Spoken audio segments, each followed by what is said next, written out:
Mayor, Council Juan Garcia.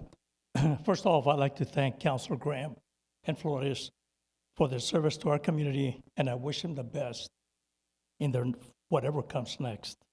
At the last council meeting, the MPT, Mayor Pro Tem, was clearly irritated that Chief Story dared to, quote, share his priorities with the community group. So borrowing her own words, let's hash this out in the open, since that's what we should do. I appreciate the chief's willingness to show up, whether it's this morning's presentation to the Legislative Task Force or his regular appearances at CCIA meetings and other public forums. He's not just visible, he's transparent, giving the community straight answers about the crime problems we're up against.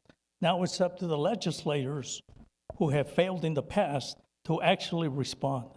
Recent headlines in the local news, and I quote, Las Cruces sees drop in juvenile arrests, rise in violent crime severity.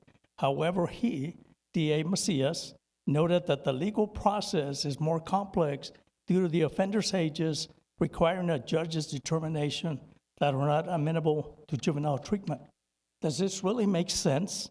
The reality is our political and judicial system, along with the breakup of the traditional family, has failed the community. The real divide isn't between the council and LCPD. It's between the council, the community, and the victims that are frustrated by the lack of pursuit of real deterrence and consequences. I'm glad the issue of juvenile crime and repeat offenders is now considered in the city's legislative priorities. And I continue, given that this is a public matter, we should discuss.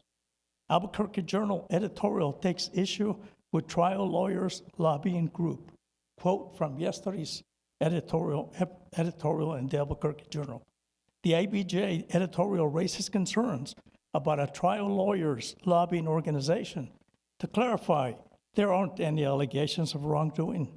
Still, similar articles have called attention to the fact that a current counselor and Mayor Pro Tem, Johanna BENCOMO, is serving as the executive director of NMSOP.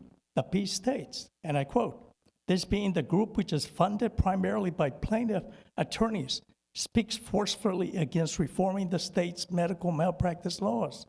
It's not good optics. The distinction between a public official and the head of a lobbying group actively resisting malpractice reform, which is a major crisis in New Mexico, is extremely blurry and frankly concerning.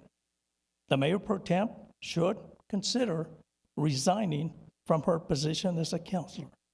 Merry Christmas and have a Happy New Year.